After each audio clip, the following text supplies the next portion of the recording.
Hello and welcome to the next episode of the Self-Development with Tactics podcast. And today, as you can see in the background, we will discuss Unlimited Power. This seems to be a pretty old book by Tony Robbins, but let's actually Google it. Unlimited Power. If you do not know something, just Google it. We have the opportunity to Google stuff, so literally do it.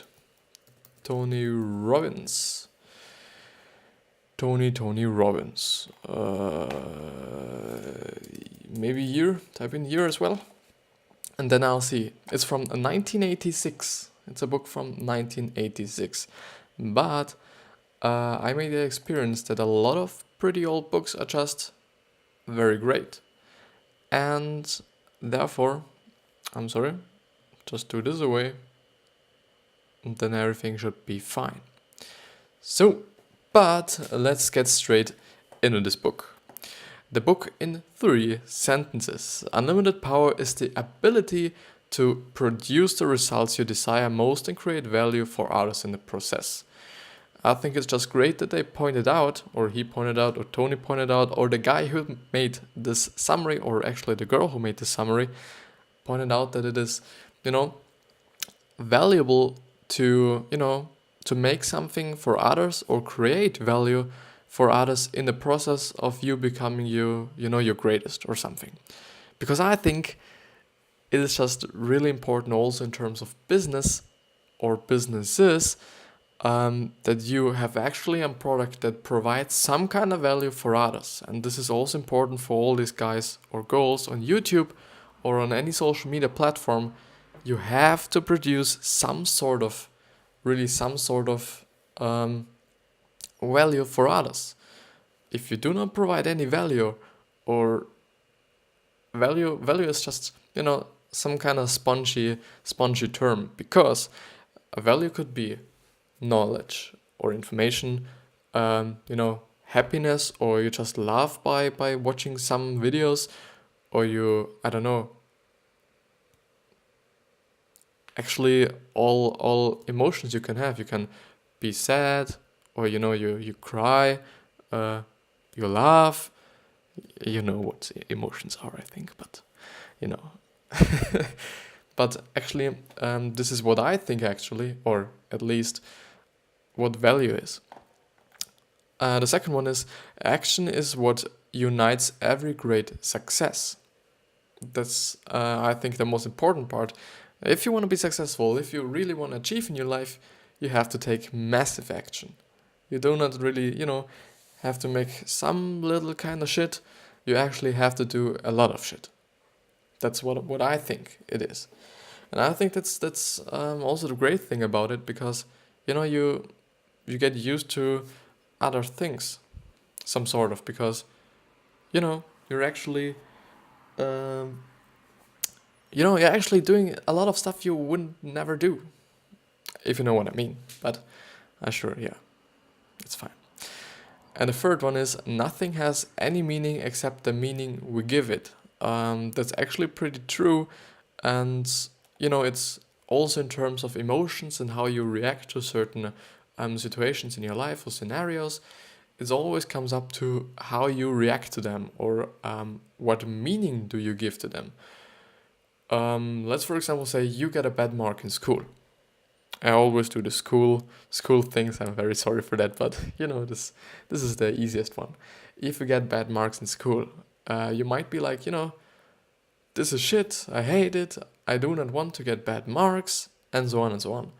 But the thing is, it's just because you gave it a lot of meaning, your marks. Your marks have a lot of meaning and a lot of value to you. If you do not value them at all, or they have no actual meaning, you will be like, let's actually fuck it. I don't care. But let's see, the big 5 ideas this book could provide you if you read it. And I think, and I'll have to say it again, this is actually a summary by the SamuelThomasDavis.com website, And at my point of view, reading these summaries is just a great way to see and look for certain parts in the book that might be interesting to you, and then decide whether you're going to read this book or not. But I also have to say that if you aren't that guy that reads books, don't do it. If you just you can't read for shit, you just can't do it, then maybe you should listen to audiobooks, or you should speak to people and get informations this way. Just search for your way that's best for you to gain the knowledge and information you really want to have. But let's move on. The big 5 ideas, and actually I use these. Okay, I have to go a little bit up because you can't see it. A little bit more. No.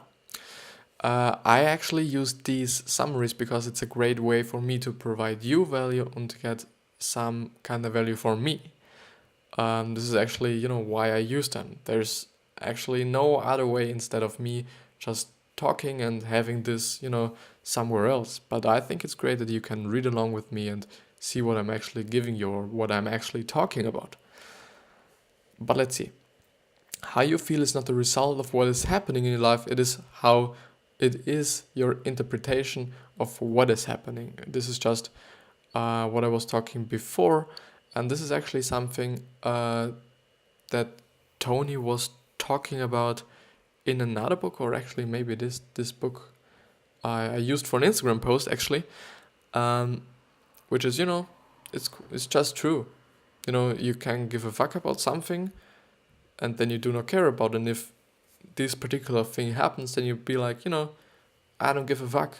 But because I genuinely do not give a fuck about these certain things.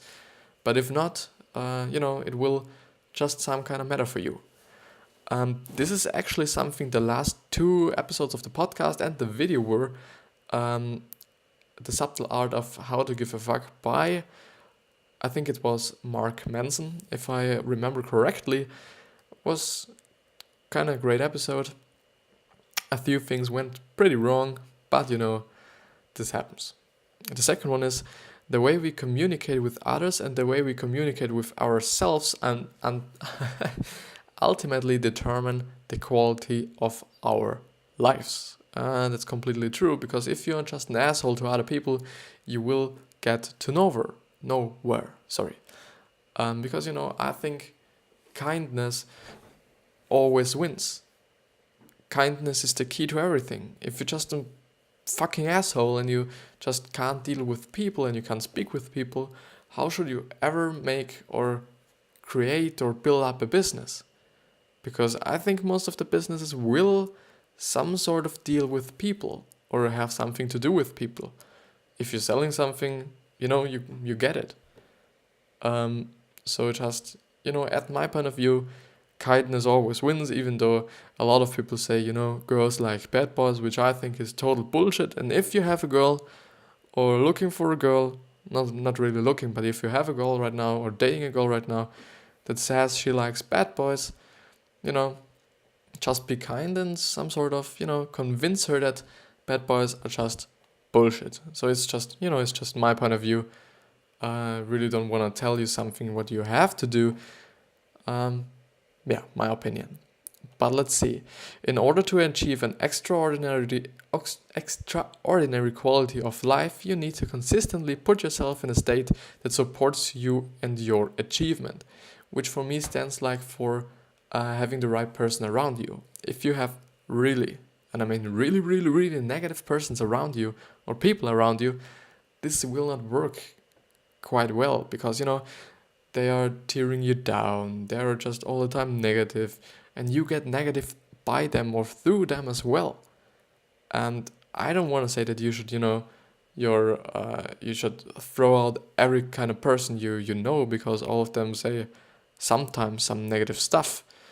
I don't mean that, and I think and I believe and I really understand that this is actually a pretty, pretty difficult thing to do, to just, act and throw people out of your life. This is very, very difficult.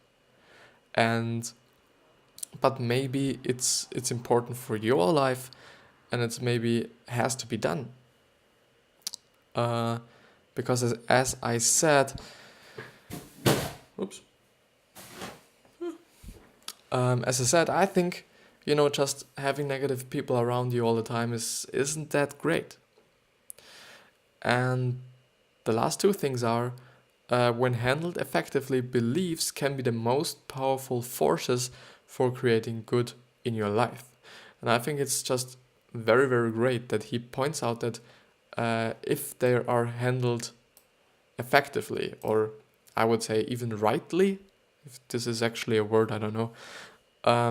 Because if you have bad beliefs or some sort of wrong beliefs, this will just fuck your entire life.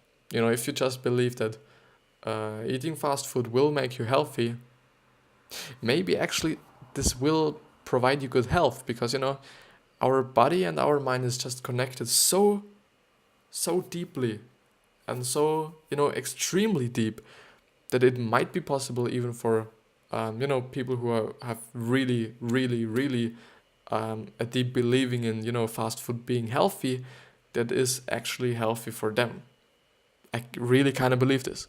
It's just amazing how the mind can affect your body, and therefore it could be true.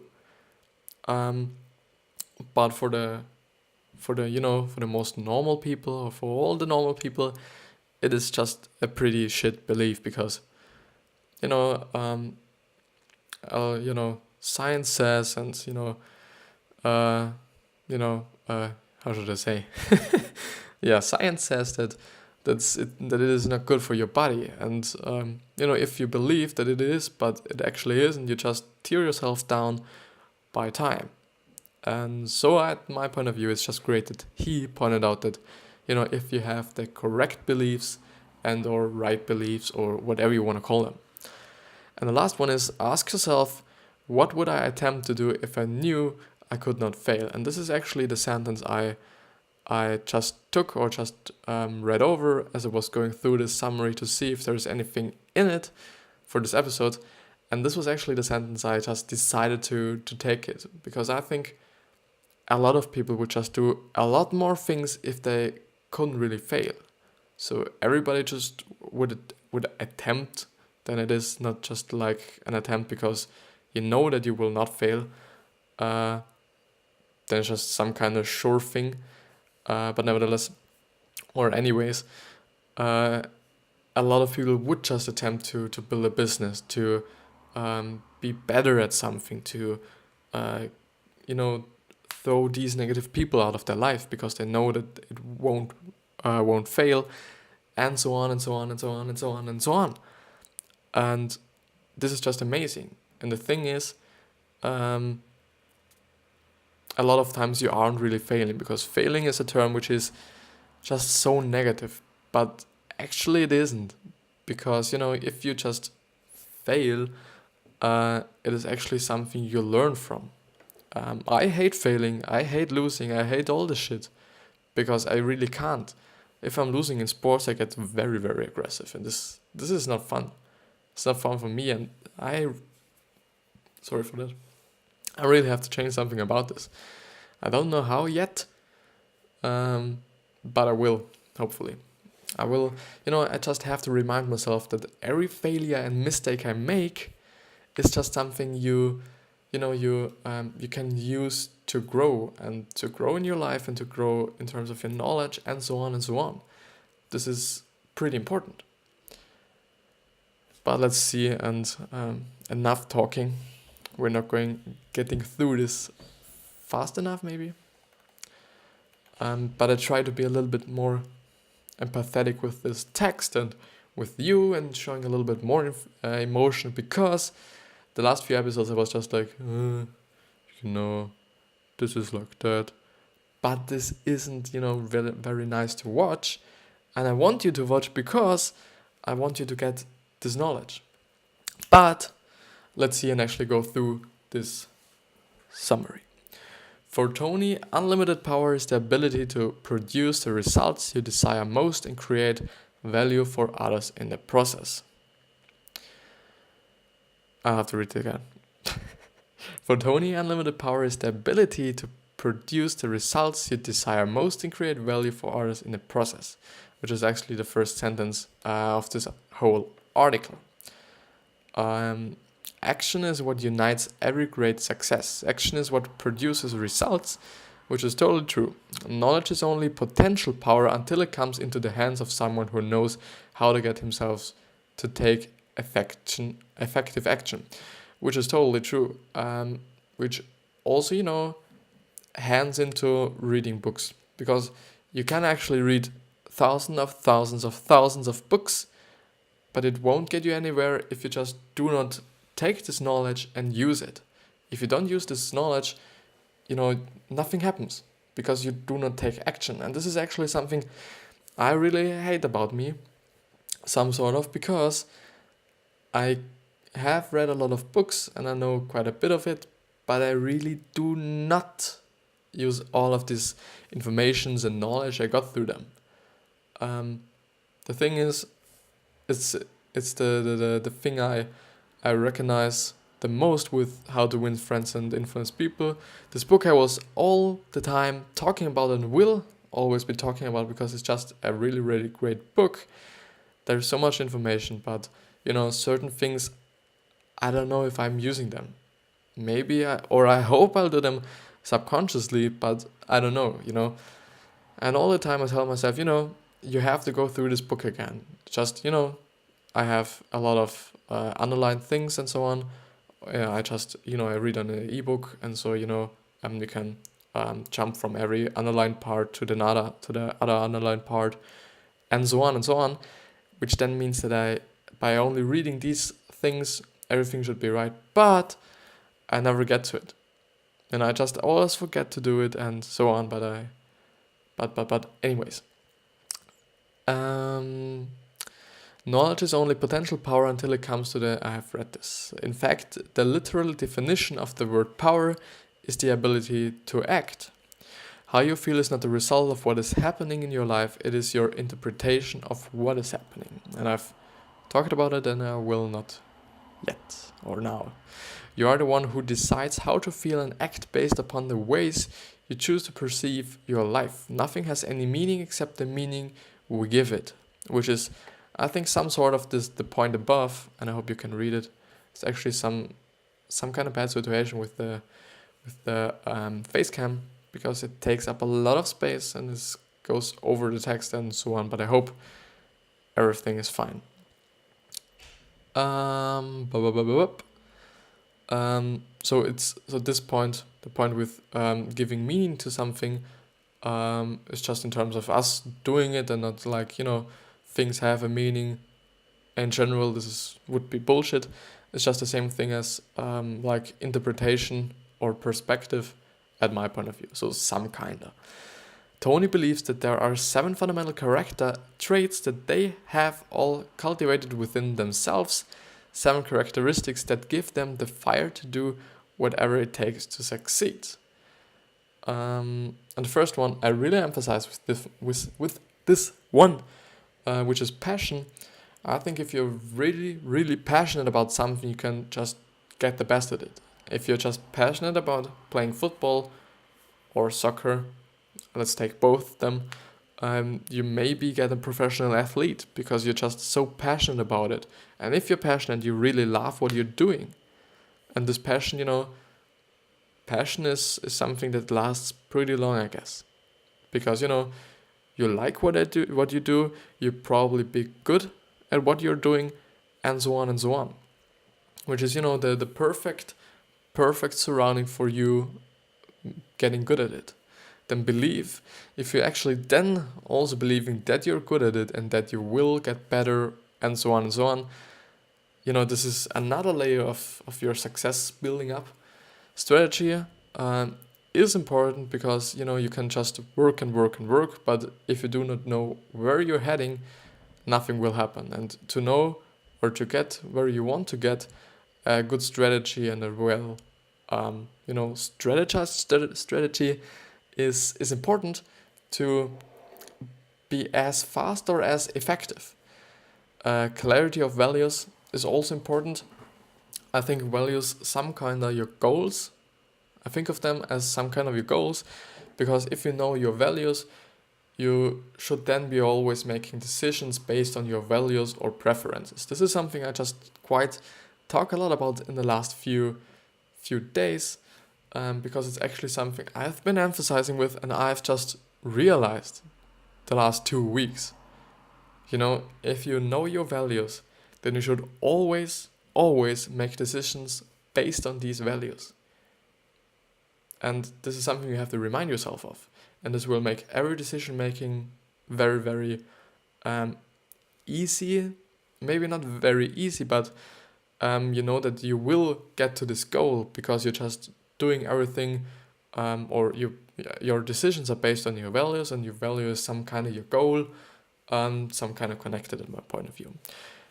And the last one is bonding power, which I don't know, but the last one is mastery of communication. Communication is actually something that's also pretty important. But yeah, the way we communicate with others and the way we communicate with ourselves ultimately determine the quality of our lives, which is totally true. The difference between those who fail to achieve their goals in life and those who succeed, and the difference between those who cannot put themselves in a supportive state and those who can consistently put themselves in a state that supports them in their achievements. And I have to read that again. The difference between those who fail to achieve their goals in life and those who succeed is the difference between those who cannot put themselves in a supportive state and those who can consistently put themselves in a state that supports them in their achievements, which correlates with what I was talking just before. If you know your values, and therefore also some kind of your goals, and you make the decisions, which is then the supportive state. If you just make the decisions based on your preferences or your values or your goals, you will head to your goals. If you are not in this supportive state, which means that you make decisions based on your goals, so you actually then wouldn't be making the decisions you should do to get to your goals, you will not get to your goals, or it may be taking a little bit longer, or a little bit more complicated and difficult and so on. But beliefs are preformed, pre-organized approaches to perception that filter our communication to ourselves in a consistent manner, which is totally true. And I think, or I guess beliefs are also something your parents some kind of gives you, because, or actually also values and beliefs and all these things.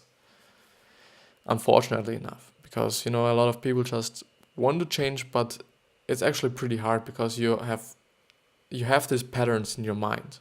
These are just very, very deeply rooted in your brain, at my point of view, which then makes everything just pretty hard to to change, actually. But yeah. So then, yeah, we can actually go through this whole thing, which is totally fine. Where beliefs come from. Your environment, which is just what I was talking about. Your parents give you your beliefs, and the people you're talking with, the people you're surrounding with. And actually, your surroundings are also the things you watch on YouTube, the things you watch on Netflix. I don't know. This also surrounds you some kind of, and these are also people that surround you in some way, which means that if you surround yourself with just very successful people on YouTube all the time, just really constantly, I mean constantly, this will, I think, make something good for your life. Not if you're just watching all the time, all the day long YouTube. This won't get you anywhere, but you know what I mean. Events, small or large events, in terms of scenarios that happened in your life, or tragical moments or general moments. That's actually true. Knowledge, experience, which correlates a little bit to events, and visualization. I think this is how you believe yourself, or how you visualize yourself in certain moments and so on, and other people. And I think that's some kind of this. The 7 lies of success. Belief number 1 is everything happens for a reason and a purpose, and it serves us. And the second belief is there is no such thing as failure, there are only results. The belief 3, so these are all wrong beliefs, I guess. Whatever happens, take responsibility. The fourth one is it's not necessary to understand everything to be able to use everything. The fifth one is people are your greatest resource. And the sixth one is work is play. The seventh one is there is no abiding success without commitment. But I actually think these are actually true beliefs, so you should be believing in this. Some kind, I'm not sure, but maybe it's written down there. Dr. Robert Schuller, or Schuller, whatever, who teaches the concept of possibility thinking, asks a great question. What would you attempt to do if you knew you couldn't fail? Which is a amazing question, and maybe you should be asking this to some people. This might be actually pretty interesting. Great leaders and achievers have in common is that they operate from the belief that they create their world. The phrase you'll hear time and again is, I'm responsible, I'll take care of it. Yeah. Nothing has any power over me other than that which I give it through my conscious thoughts. Anthony Robbins. Reframing in its simplest form is changing a negative statement into a positive one by changing the frame of reference used to perceive the experiences. So reframing in its simplest form is changing a negative statement into a positive one by changing the frame of reference used to perceive the experience, which is, I just talk about as perspective. There's a lot of perspectives on certain things. If you get a bad mark, always these cool things, you can view it as, I fucked up. Or you can view it as, now I can see what I'm not really able to do, or what I can't do as good, and so on. So just, this either this growth thinking, I can grow through this failure, or this failure is just bad for me. There are 2 major types of reframes, or ways to alter your perception about something: context reframing and content reframing. Context reframing involves taking an experience that seems to be bad, upsetting, or indesirable, and showing how the same behavior or experience is actually a great advantage in another context, which is just, this example what I was giving you. Content reframing involves taking the exact same situation and changing what it means. Okay, and this was actually it with the book, and I'm pretty glad that I got through it. And if there are any questions, if there's anything, as always, all the links are down in the description. Either you are on a podcast or you are on the YouTube video, everything should be there, and so you can post on you can comment on every post I have, or just DM me if there's anything, as always, you can do that. But I'll see you the next time.